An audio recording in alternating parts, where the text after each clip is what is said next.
This video contains news and analysis related to a recent terror attack in Kashmir. The content may include sensitive visuals and discussions that could be distressing to some viewers. Viewer discretion is advised. We strongly condemn all forms of violence and terrorism. The purpose of the content is solely to inform and create awareness based on verified reports. যদি এমবিএচ kitchen king কিচেনে থাকি তো আমরা যা ইচ্ছে তৈরি করতে পারি। বেগুনের ভর্তা, আলু কপি, ভিন্ডি মশলা আরো অনেক কিছু। বিহার থেকে আবারও পাকিস্তানকে হুঁশিয়ারি প্রধানমন্ত্রী নরেন্দ্র মোদীর। অপারেশন সিঁদুর ছিল তুনের একটি মাত্র তীর। সন্ত্রাসবাদ ফোনা তুললে গর্ত থেকে বের করে থেঁতলে দেব, এবার ঠিক এই ভাষাতেই হুঙ্কার দিলেন প্রধানমন্ত্রী নরেন্দ্র মোদী। ऑपरेशन सिंदूर में भारत की जो ताकत दुश्मन ने देखी है, लेकिन दुश्मन समझ लें ये तो हमारे तर्कस का केवल एक ही तीर है। आतंकवाद के खिलाफ भारत की लड़ाई न रुकी है न थमी है। आतंक का फन अगर फिर उठेगा तो भारत उसे बिल से खींचकर कुचलने का काम करेगा। এই বিহার থেকে দাঁড়িয়ে এই বদলার কথাও কিন্তু আমরা শুনেছিলাম। 22 এপ্রিল পহেলগাঁওয়ের বৈশরণ ভ্যালিতে জঙ্গি হামলা নিহত হন 3 বাঙালি পর্যটক সহ নিরীহ 26 জন। এর ঠিক দুদিন পরে বিহারের মাটিতে দাঁড়িয়ে মোদি বলেছিলেন জঙ্গিরা গর্তে লুকিয়ে থাকলেও খুঁজে বের করে মাটিতে মিশিয়ে দেব। গত 7ই মে দেশ জুড়ে মক ড্রিলের ঘোষণা করেছিল কেন্দ্র। তার আগেই গভীর রাতে অপারেশন সিঁদুরে পাকিস্তানের মাটিতে একের পর এক জঙ্গি ঘাঁটি গুড়িয়ে দেয় ভারতীয় সেনা। খতম হয় 100-র বেশি জঙ্গি। কাল ফের পাক সীমান্তবর্তী 4 রাজ্যে মক ড্রিল রয়েছে। আরো বড় কিছুর প্রস্তুতি, নজর তো থাকবেই সেদিকে। এবার আমরা সেই বক্তব্য আরো একবার শুনবো যেখানে বিহারে দাঁড়িয়ে বদলার কথা বলেছিলেন প্রধানমন্ত্রী। देश के दुश्मनों ने भारत की आत्मा पर हमला करने का दुस्साहस किया है। मैं बहुत स्पष्ट शब्दों में कहना चाहता हूं, जिन्होंने ये हमला किया है उन आतंकियों को और इस हमले की साजिश रचने वालों को उनकी कल्पना से भी बड़ी सजा मिलेगी।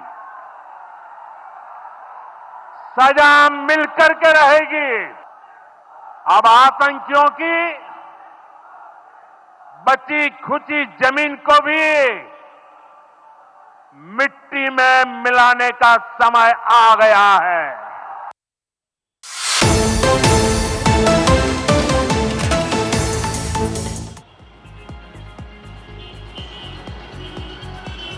আর যে পেহেলগাঁও হামলা পুরো দেশে কার্যত শোরগোল পড়ে গিয়েছিল, সেই পেহেলগাঁও হামলা নিয়ে আরো একবার প্রশ্ন তুলে দিল তৃণমূল কংগ্রেস। এর আগেও আমরা দেখেছিলাম, আর এবারে যেমনটা জানা যাচ্ছে এখনো পর্যন্ত স্বরাষ্ট্র মন্ত্রকের কাছে কেন কোনো খবর ছিল না, এই প্রশ্ন তুলেছেন কাকলি ঘোষ। দস্তিদার জঙ্গিদের এখনো কেন গ্রেফতার করা গেল না, প্রশ্ন তুলেছে তৃণমূল। এর আগেও আমরা দেখেছি পেহেলগাঁও হামলা, যে পেহেলগাঁও হামলা কার্যত শোরগোল ফেলে দিয়েছিল পুরো দেশে।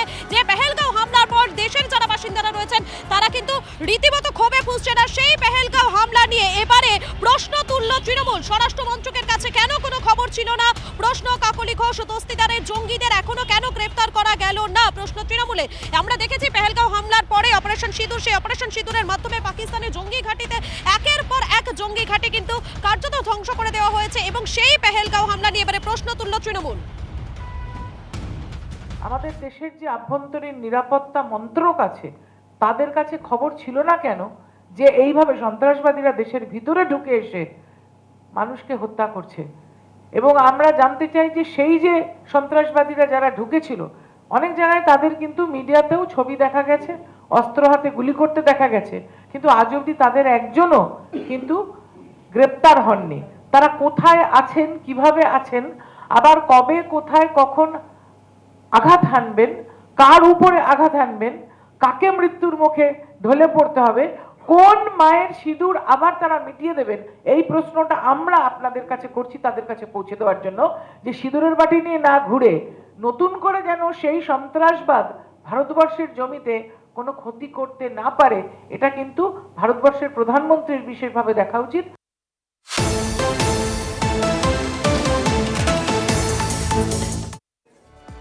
হুঙ্কার হুঁশিয়ারি লাগাতার প্রধানমন্ত্রী নরেন্দ্র মোদী তিনি হুঁশিয়ারি দিয়েছেন, এবার হুঁশিয়ারি দিলেন প্রতিরক্ষা মন্ত্রী রাজনাথ সিংও। তিনি বললেন নিজেদের স্বার্থে পাকিস্তানের উচিত তাদের যে জঙ্গি ঘাঁটি সেই ঘাঁটিতে গজিয়ে ওঠা যে নার্সারিগুলো রয়েছে, জঙ্গি নার্সারি, সেগুলোকে অবিলম্বে গুড়িয়ে দেওয়া এবং যে দুইজন মোস্ট ওয়ান্টেড জঙ্গি রয়েছে তাদেরকে ভারতের হাতে তুলে দেওয়া। তিনি ঠিক কি হুঁশিয়ারি দিলেন আগে শোনাই আপনাদের। पाकिस्तान के हक में यही बात होगी कि वह अपनी जमीन पर चल रही आतंकवाद की नर्सरी को अपने हाथों से उखाड़ फेंके। इसकी शुरुआत उसे हाफिज सईद और मसूद अजहर जैसे आतंकवादियों को भारत के हाथों में सौंपने से करनी चाहिए। यह दोनों न केवल भारत में मोस्ट वांटेड टेररिस्ट की सूची में हैं, बल्कि ये यूनाइटेड नेशंस की डेजिग्नेटेड टेररिस्ट की लिस्ट में भी शामिल हैं। সিজার আমাদের সহকর্মী আমাদের সঙ্গে রয়েছেন, সিজারের থেকে আরো বিষয়টা একটু ক্লিয়ার হওয়ার চেষ্টা করি। সিজার, মাসুদ আজহার, হাফিজ সাইদ, এই দুজন যে মোস্ট ওয়ান্টেড জঙ্গি, তাদেরকে প্রতিরক্ষা মন্ত্রী রাজনাথ সিং তিনি বলে দিলেন যে তাদেরকে হাতে চাইছে ভারত। এর তাৎপর্যটা কোথায়, মানে কেন তারা হাতে চাইছে? তাদেরকে শিকড় উপড়ে ফেলার ডাক? দেখো, সেটা যেমন একদিকে ঠিক, তার পাশাপাশি পাকিস্তানকে স্পষ্ট একটা বার্তা দেওয়া যে অপারেশন সিঁদুরের পরে যুদ্ধবিরতি হয়েছে, সেটা ঠিক। এবং পাকিস্তান বারবার আলোচনায় বসার কথা বলছে, কিন্তু আলোচনা কিন্তু দুটো বিষয়তেই হতে পারে, সন্ত্রাসবাদ নিয়ে এবং পাক অকুপাইড কাশ্মীর নিয়ে। আর যদি সত্যি পাকিস্তানের কোনো নিজের দিক থেকে তাগিদ থাকে আলোচনায় বসা, তাহলে প্রথমেই তাদের উচিত এই জঙ্গি নার্সারিগুলো ভেঙে পড়া এবং হাফিজ সঈদ ও মাসুদ আজহার, জেশ প্রধান এবং লস্কর প্রধান, এই দুজনকে ভারতের হাতে তুলে দেওয়া। তারা একদিকে আন্তর্জাতিকভাবে জঙ্গি হিসেবে পরিচিত, তারা ওয়ান্টেড লিস্টে রয়েছেন এবং ভারতের একাধিক জঙ্গি কার্যকলাপের সঙ্গে তাদের নাম রয়েছে এবং তাদের দুজনকেই ভারতের হাতে তুলে দেওয়াটা দরকার। অর্থাৎ বার্তাটা খুব স্পষ্ট, কড়া বার্তা। এবং অপারেশন সিঁদুর যে শেষ নয়, এটা একদম শুরুর পর্যায়ে, সেটাও কিন্তু স্পষ্ট করে দেওয়া। অর্থাৎ বারবার কিন্তু পাকিস্তানকে আরও চাপে ফেলার যে কৌশল, সেটা কিন্তু আমরা প্রধানমন্ত্রী নরেন্দ্র মোদীর বক্তব্যেও শুনলাম, রাজনাথ সিংয়ের বক্তব্যেও শুনলাম। একদম, এই বিষয়টা নিয়ে আপাতত আরেকটু জানার চেষ্টা করবো। অনেক ধন্যবাদ সিজার তোমাকে। এই মুহূর্তে আমাদের সঙ্গে রয়েছেন স্ট্র্যাটেজিক এক্সপার্ট সুভাষিস বাবু আমাদের সঙ্গে রয়েছেন। সুভাষিস বাবু, আপনার থেকে জানার চেষ্টা করবো, প্রতিরক্ষা মন্ত্রী রাজনাথ সিং তিনি স্পষ্ট জানাচ্ছেন যে হাফিজ সাইদ, মাসুদ আজহার অর্থাৎ যে মোস্ট ওয়ান্টেড জঙ্গিরা রয়েছে তাদেরকে হাতে পাওয়ার বার্তা দিয়েছেন তিনি, কথা বলেছেন তিনি। এর মধ্যে অন্তর্নিহিত ঠিক কোন ইঙ্গিত রয়েছে? শিকড় ঘাঁটিগুলো যে রয়েছে, জঙ্গি ঘাঁটিগুলো যে রয়েছে, সেটাকে উপড়ে ফেলার কথা কি তিনি বলছেন? দেখুন, একটা মডেল ইন্ডিয়া ফলো করতে চলেছে আফটার অপারেশন সিঁদুর, সেটা হলো C3 model, cooperation, calibration and communication. তার মানে হচ্ছে প্রথমে আমাদের যারা বন্ধু বান্ধব আমরা তাদের সাথে কোঅপারেশনে যাব এবং যারা যারা এই টেররিজম এবং টেররিস্ট অ্যাক্টিভিটির সাথে যুক্ত তাদেরকে চিহ্নিত করব। দ্বিতীয় হচ্ছে ক্যালিবারেশন, যেখানে আমরা আস্তে আস্তে আমাদের টার্গেট পয়েন্টার গুলো ক্যালিবারেট করবো, আমরা ক্লিয়ারলি বলে দেবো এই হচ্ছে আমাদের টার্গেট, এদের আমাদের চাই। আর থার্ড হচ্ছে কমিউনিকেশন, যেটা আমরা পলিসি লেভেলে কমিউনিকেট করব, আমরা পিপল লেভেলে কমিউনিকেট করব এবং আমরা পলিটিক্স লেভেলে কমিউনিকেট করব। আমরা clearly national, international, internal and external লেভেলে সব জায়গায় ক্লিয়ার কমিউনিকেশনে বলে দিচ্ছে আমাদের ক্যালিবারেটেড টার্গেট কারা, hmm I want and why I want. এই জিনিসটা ক্লিয়ারলি যখন আমরা বলছি, তার মানে একটা জিনিস বুঝে নিতে হবে যে উনি যেটা বারবার বোঝাতে চেষ্টা করছেন যে অপারেশন সিঁদুর ইজ নট ওভার, আমিও যেটা মনে করছি it is just the lunch time. এরপরে এখনো খেলা 4 ঘন্টা হবে, এখনো খেলা অনেক বাকি। This is just the beginning of a big এরা এগেইনস্ট টেররিজম। বেশ, বোঝা যাচ্ছে। অনেক ধন্যবাদ, আমাদের সঙ্গে থাকুন প্লিজ। অর্থাৎ বোঝাই যাচ্ছে যে বার্তা বারবার করে দেওয়া হচ্ছে ভারতের তরফ থেকে পাকিস্তানকে যে অপারেশন সিঁদুর ইজ নট ওভার ইয়েট এবং অপারেশন সিঁদুর এখন অব্দি জারি রয়েছে। সেদিন আর বেশি দূরে নয় যখন আমরা পাক অধিকৃত কাশ্মীর ফিরে পাবো, মন্তব্য করেছেন প্রতিরক্ষা মন্ত্রী রাজনাথ সিং।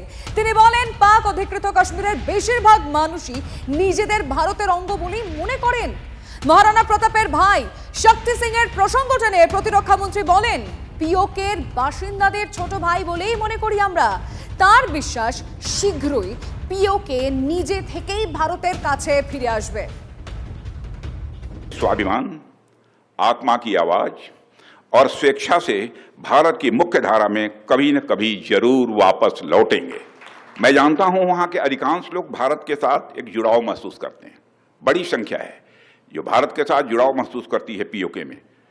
कुछ गिने चुने ही हैं जिन्हें भटकाया गया है, गुमराह किया गया है। पीओके में रहने वाले हमारे इन भाइयों की स्थिति कुछ ऐसी ही है जैसे वीर योद्धा महाराणा प्रताप के छोटे भाई शक्ति सिंह की थी, और वह बड़े विश्वास के साथ कहते हैं कि तब कुपंथ को छोड़ सुपथ पर स्वयं चला आएगा, मेरा ही भाई है मुझसे दूर कहां जाएगा। हमें विश्वास है कि प्रेम, एकता और सत्य के मार्ग पर चलकर वह दिन दूर नहीं जब हमारा ही अंग पीओके स्वयं लौटकर कहेगा, मैं भारत हूं, भारत ही हूं, मैं वापस आऊंगा। और वापस आया हूं, मैं भारत ही हूं, मैं वापस आया हूं, यह पीओके कहेगा, ऐसा मेरा पक्का विश्वास है। দৃঢ় বিশ্বাস, আত্মবিশ্বাস। এই মুহূর্তে দাঁড়িয়ে যে বক্তব্য শুনলেন রাজনাথ সিং এর, পাক অকুপাইড কাশ্মীরে যারা থাকেন তারা ভারতের কাছে আবারও ফিরে আসবে, তার কারণটা কি জানেন? তার কারণ আবারও পরিষ্কার হয়ে গেল যে 22 রানে যে জঙ্গি হামলা হয়েছিল, যেভাবে একের পর এক নিরীহ মানুষগুলোকে মেরে ফেলা হয়েছিল, সেখানে পাক যোগ স্পষ্ট। জঙ্গি হাসিম মুসা পাক সেনার সদস্য, পাক বাহিনীতে আসিফ ফৌজির নাম, পাকিস্তানি স্পেশাল ফোর্স এসএসজির সদস্য মুসা। 2023-এ পুঞ্চে সেনা কনভয় হামলাতেও মুসা ছিল।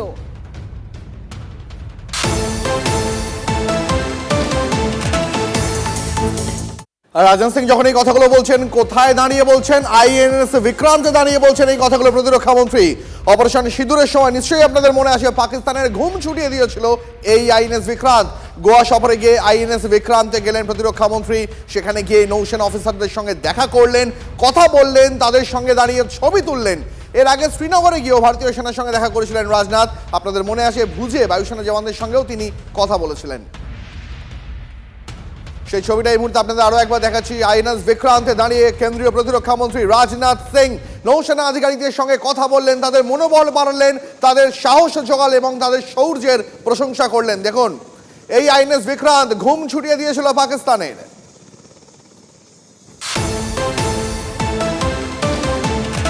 আর এবারে যে খবর আপনাদেরকে জানাবো, পাকিস্তানের চরম লজ্জা। এবারে পাকিস্তানের প্রধানমন্ত্রীর গলায় শোনা যাচ্ছে সেই দেশের দৈন্যদশার অবস্থা।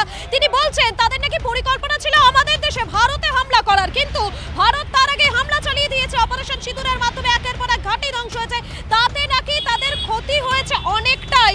রাওয়ালপিন্ডি এয়ারবেস নাকি ক্ষতিগ্রস্ত হয়েছে এই হামলার ফলে, এবং আরো বেশ কয়েকটি জায়গা ধ্বংস হয়েছে, অন্তত এমনটাই শোনা যাচ্ছে পাক প্রধানমন্ত্রীর গলায়। On 9th and 10th night, we decided to respond in a measured fashion to Indian aggression, and we had decided that at 4:30 in the morning after Fajr prayers, Pakistan armed forces led very ably by our Field Marshal, Chief Army Staff sitting here, Syed Asim Munir, to teach a lesson to our enemy. But before that hour reached, India again launched missile attacks, BrahMos, and hit Pakistan's various provinces, including airport in Rawalpindi and other places.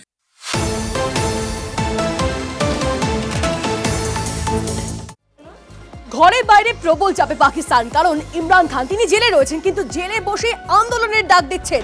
Imran খানের দল PTI এবং শাহবাজ শরীফের মধ্যে একটা আলোচনার সম্ভাবনার কথা জানতে পারা যাচ্ছিল, এবং আপনাদেরকে জানিয়ে রাখি তার মধ্যেই সে কথা জানতে পেরে ক্ষুব্ধ হন ইমরান খান। জেলবন্দি অবস্থাতেই সাফ জানিয়ে দিয়েছেন এই প্রস্তাব তিনি প্রত্যাখ্যান করছেন। পথে নেমে আন্দোলনের জন্য তৈরি থাকার বার্তা ইমরানের। গত বছর নভেম্বরে একই নির্দেশ দিয়েছিলেন ইমরান। ইসলামাবাদের দিকে বিক্ষোভে হিংসা ছড়িয়েছিল, 5 জন সেনার মৃত্যু হয়েছিল।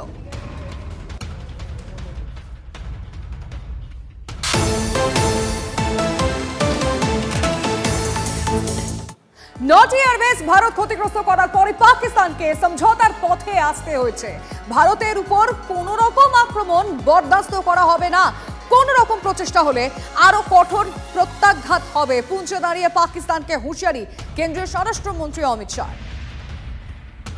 उनके 9 हवाई अड्डों को, उनकी मारक क्षमता को क्षतिग्रस्त कर एक मजबूत जवाब दिया, जिसके कारण उनको समझौते के लिए आगे आना पड़ा। भारत की सुरक्षा नीति को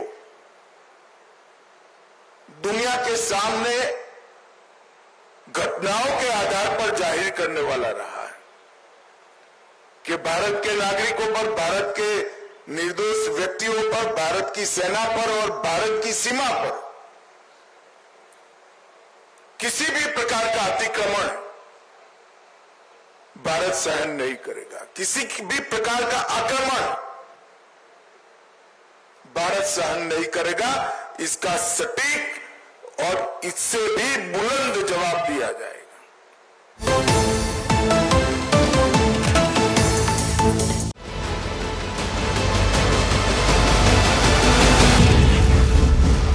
আচ্ছা, পাকিস্তানের বিরুদ্ধে কি আরো বড় কোনো পদক্ষেপ? কারণ একযোগে প্রধানমন্ত্রী, স্বরাষ্ট্রমন্ত্রী, প্রতিরক্ষা মন্ত্রী যখন পাকিস্তানকে হুঁশিয়ারি দিচ্ছেন, গর্ত থেকে টেনে বার করে ফনা থেতলে দেওয়ার হুঙ্কার দিচ্ছেন, হাফিজ সঈদ বা মাসুদ আজহারকে ফেরত চাইছেন, কোথাও কি একটা এগুলো একটার সঙ্গে একটা ইন্টারলিঙ্কড? জানার চেষ্টা করবো নিউজ রুম থেকে। আমার সঙ্গে তন্ময়দা রয়েছেন এই মুহূর্তে। তন্ময়দা, কোথাও একটা আমরা দেখতে পাচ্ছি এক সুরে যেভাবে পাকিস্তানকে তীব্র ভাষায় আক্রমণ করছেন দেশের একদম শীর্ষ যারা আধিকারিকরা রয়েছেন তারা, কোথাও কি একটা মনে হচ্ছে যে আবার একটা মক ড্রিল আছে, তার আগে পাকিস্তানের বিরুদ্ধে কোনো বড় পদক্ষেপ করা হতে পারে?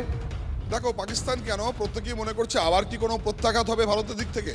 খুব গুরুত্বপূর্ণ দিন আজকে, কারণ পহেলগাঁও ঘটনার পর আজকেই প্রথম কেউ পুঞ্চে দাঁড়িয়ে কে বলছেন স্বরাষ্ট্রমন্ত্রী, বিহারে দাঁড়িয়ে কে বলছেন প্রধানমন্ত্রী, আইএনএস বিক্রান্তে দাঁড়িয়ে কে বলছেন দেশের প্রতিরক্ষা মন্ত্রী। প্রত্যেকের সুর এবং টার্গেট এক। কেউ বলছেন প্রত্যাঘাত হবে, প্রধানমন্ত্রী বলছেন অপারেশন সিন্দুর শুধুমাত্র তুনের ভিতরে থাকা একটি তীর, তার মানে কি আরও কোনো অপারেশন ওয়েট করছে। অন্যদিকে প্রতিরক্ষা মন্ত্রী বলছেন, তিনি কি বলছেন, ফেরত দিতে হবে মাসুদ আজহার এবং যে দুজন জঙ্গি রয়েছে তাদেরকে ফেরত দিতে হবে। সব মিলিয়ে এই যে চাপ বাড়ছে পাকিস্তানের ওপর, ঠিক পহেলগাঁও ঘটনার পর দ্বীপ তুমি দেখো, তারপরে এই প্রধানমন্ত্রী আমাদের ইয়ে থেকে কি বলে বিহার থেকে দাঁড়িয়ে যে কথা বলেছিলেন, তারপর আমরা দেখতে পেয়েছি অপারেশন সিন্ধু। আজকে বলা হচ্ছে কাল অসামরিক মকড্রিল 5টা রাজ্যে, জম্মু কাশ্মীর, হরিয়ানা, গুজরাট, রাজস্থান, পাঞ্জাব। ঠিক এরকমভাবেই 7ই মে যখন প্রত্যাঘাত হয়েছিল ভারতের দিক থেকে, তখন মকড্রিলের ঘোষণা ছিল, আগের রাতে প্রত্যাঘাত হয়ে গিয়েছিল। আবার কিন্তু কোথাও বিশেষজ্ঞরা মনে করছেন কোনো একটা বড় ঘটনা ঘটতে চলেছে। সে ঘটনা কি আজকে ঘটতে চলেছে? তুমি আমাদের সঙ্গে থাকো। আরো একটা আপডেট এর মধ্যে আপনাদেরকে দিয়ে রাখি, কাল 5 রাজ্যের পাক সীমান্তে অসামরিক মক ড্রিল রয়েছে এবং আমরা জানি যে এর আগে যখন দেশ জুড়ে মক ড্রিল হওয়ার কথা ছিল, অর্থাৎ 7ই মে দেশ জুড়ে মক ড্রিল ঘোষণা করেছিল কেন্দ্র, নাম দেওয়া হয়েছিল অপারেশন সিঁদুর। তার আগেই হয়েছিল সেই অপারেশন সিঁদুর মক ড্রিলের আগের রাতে পাকিস্তানের মাটিতে 9টি জঙ্গি ঘাঁটি গুড়িয়ে দেয় ভারতীয় সেনা, খতম 100-র বেশি জঙ্গি। এবার যে অসামরিক মক ড্রিল রয়েছে তার নাম দেওয়া হয়েছে অপারেশন শিল্ড। যে কথা তন্ময় আমাদের সহকর্মী আমাদেরকে জানাচ্ছিলেন, তন্ময়ের সঙ্গে আরো একবার কথা বলবো এবং জানতে চাইবো, তাহলে এটা থেকে কি আঁচ করা যেতে পারে যে ভারতের মতো করে ঘুঁটিগুলো সাজাচ্ছে, প্রস্তুতি নিচ্ছে আরো বড় কিছুর? দেখো, পরপর যে ঘটনাগুলো ঘটছে তাতে কিন্তু সেই ধরনের একটা সম্ভাবনা প্রবল, বা সেই ধরনের একটা সম্ভাবনা বা পাকিস্তান হয়তো সেরকম কিছু আশঙ্কা করতে পারে। কারণ ঠিক এর আগে যে ঘটনা আমরা দেখেছি, প্রধানমন্ত্রীর ঘোষণা, মক ড্রিল অসামরিকভাবে যে অসামরিক মক ড্রিল বলা হয়েছিল, এবারও সেটা বলা হচ্ছে 5টা রাজ্যে। ঠিক রাজ্যগুলো দেখো, পাকিস্তান সীমান্তবর্তী অংশ, জম্মু কাশ্মীর, হরিয়ানা, পাঞ্জাব, গুজরাট, রাজস্থান। সেই জন্য মনে করছে আজকে কি কোনো বড় ঘটনা থেকে ইঙ্গিত, কারণ আজকেই মুখ খুলেছেন কে? অমিত শাহ। আজকেই মুখ খুলছেন কে? প্রতিরক্ষা মন্ত্রী। আজকেই মুখ খুলছেন প্রধানমন্ত্রী। সব মিলিয়ে সমস্ত আক্রমণ বা সমস্ত নিশানা সেই জঙ্গিদের তৈরি, মানে জঙ্গিদের নার্সারি যেখানে রয়েছে, জঙ্গি ঘাঁটি যেখানে রয়েছে, জঙ্গি চাষ যেখানে হয়, সেই পাকিস্তানের দিকে। ফলে বড়সড় করে ইঙ্গিত কিনা এমনটাই মনে করা হচ্ছে আজকের পরপর এই ঘটনাগুলোকে একসাথে জুড়ে দিলেন। বেশ, তুমি আমাদের সঙ্গে থাকো তন্ময়। এই মুহূর্তে আমাদের সঙ্গে সুভাষিস বাবু রয়েছেন, স্ট্র্যাটেজিক এক্সপার্ট। সুভাষিস বাবু, আমার আপনার থেকে একটা স্পষ্ট প্রশ্ন। আজকের দিনে দাঁড়িয়ে আমরা দেখছি যে দেশের একাধিক শীর্ষ নেতারা তারা বার্তা দিচ্ছেন, তারা হুঙ্কার করছেন, হুঁশিয়ারি দিচ্ছেন। এই পরিস্থিতিতে দাঁড়িয়ে তাহলে কি আরো বড় কিছুর প্রস্তুতি? নেহাত তো ভয় দেখানো নয় একটা মক ড্রিল, তাই না? দেখুন, বড় কিছুর প্রস্তুতি ভারত অনেকদিন ধরেই নিচ্ছে এবং ভারত রিটেলিয়েট করার জন্য এখন ফুললি প্রিপেয়ার্ড একটা অবস্থানে পৌঁছে গিয়েছে। এখন এমন একটা জায়গায় ভারত আছে, মেবি একটা কিছুর জন্য একটা ওয়েট গেম চলছে, এইটুকুনি আমি একটা টিভি চ্যানেলে বলতে পারি। তবে একটা জিনিস আপনারা যদি পাকিস্তানের পাঞ্জাব প্রভিন্সের মুভমেন্ট দেখে বুঝতে পারেন যে পাঞ্জাব প্রভিন্সের ওখান থেকে কিছু শ্যাডো মুভমেন্ট হচ্ছে, যেই জিনিসগুলো কিন্তু আবার করে কাশ্মীরের কিছু বা কাশ্মীর সিভিলিয়ানদের উপরে কিছু জিনিস ঘটাবার ইন্টেল হয়তো ভারত সরকারের কাছে আছে। যদি এরম ধরনের কোনো প্রচেষ্টা বা এরম ধরনের কোনো cross border operation Pakistan army হোক বা আইএসআই হোক করার প্ল্যান করে, I am telling you that would be the last day in the history of Pakistan. বেশ, অনেক ধন্যবাদ আমাদের সঙ্গে এই বিষয়গুলো নিয়ে আলোচনা করার জন্য।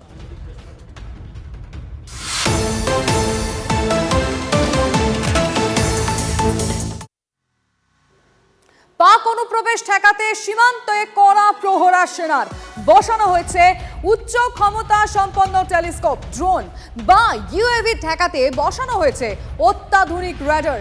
জম্মু কাশ্মীরের এলওসি থেকে প্রতিবেদন তুলে ধরেছেন আমাদের প্রতিনিধি অঙ্কিত ভট্ট। ये भारतीय सेना का लेटेस्ट इक्विपमेंट डिवाइस है जो लाइन ऑफ कंट्रोल के इलाके में इंडक्ट किया गया है। ये टेलीस्कोपिक साइट है। तस्वीरों में आप जवान को देख सकते हैं कि किस तरीके से इलाके पर निगरानी रखी जा रही है। जो सामने वाली आप रिज देख रहे हैं, ये नीजा पीर सेक्टर है और माना यह भी जाता है कि आतंकी इन्हीं इलाकों को अपना पारंपरिक रूट बनाते हैं ताकि इन्फिल्ट्रेट कर कश्मीर घाटी पहुंच सके। वहीं दूसरी तरफ आप देख सकते हैं ये रडार सिस्टम है। अगर कोई भी यूएवी इस इलाके में आता है या फिर कोई भी ड्रोन इस इलाके में दिखता है तो उसको न्यूट्रलाइज किया जा सके, उसको ट्रैक किया जा सके। टेलीस्कोपिक साइट है यहाँ पे, ये बहुत दूर तक देख सकती है और बहुत क्लियर विजुअल्स हमें देती है। और बात करूँ मैं रडार सिस्टम की, तो ये खराब मौसम में भी किसी भी इंसान या जानवर या गाड़ियों को डिटेक्ट करके हमें अंदर इसका फीड दे देती है। इंसान की भी, इंसान की, जानवर की और गाड़ियों की। तो साफ तौर पे आप सुन सकते हैं ये रडार जो है वो ना सिर्फ गाड़ियों की, यूएवी की, बल्कि इंसान भी अगर इस इलाके में दिखते हैं तो उनको भी डिटेक्ट कर सकती है। और ये जो टेलीस्कोपिक साइट है ये पूरी तरीके से दुश्मन पर निगरानी रखने के लिए है। और ये जो आप पास देख रहे हैं जहाँ पर आपको बर्फ़ दिख रही है, ये नीजा पीर पास है और ये माना जाता है कि आतंकियों का इन्फिल्ट्रेशन जो रूट है, पारंपरिक रूट है, वो ये इलाका है। कैमरा पर्सन अनुदीप शर्मा के साथ अंकित भट्ट, टीवी9 भारतवर्ष के लिए। এই মুহূর্তে যে খবরের নজর রাখবো, পাক চর কাসিমকে জেরায় মিলছে একের পর এক চাঞ্চল্যকর তথ্য। গোয়েন্দা সূত্রে খবর, ভারতের সিম কার্ড পাকিস্তানে পাচার করতো এই কাসিম। এই নম্বরগুলোর মাধ্যমে হোয়াটসঅ্যাপে সেনা এবং অন্যান্য সরকারি বিভাগের গোপন তথ্য পাচার করা হচ্ছিল ইসলামাবাদে। 2024-এর অগস্টে প্রথমবার এবং 2025-এর মার্চে দ্বিতীয়বার পাকিস্তানে যায় কাসেম। সূত্রের খবর, সেই সময় পাক গুপ্তচর সংস্থা আইএসআই এজেন্টদের সঙ্গে দেখা করে সে। রাজস্থানের বাসিন্দা পাক চর কাসেম এখন দিল্লি পুলিশের বিশেষ সেলে। আরে কম দে কিন্তু খাঁটি দে, MDH কাশ্মীরি লাল লঙ্কার গুঁড়ো। MDH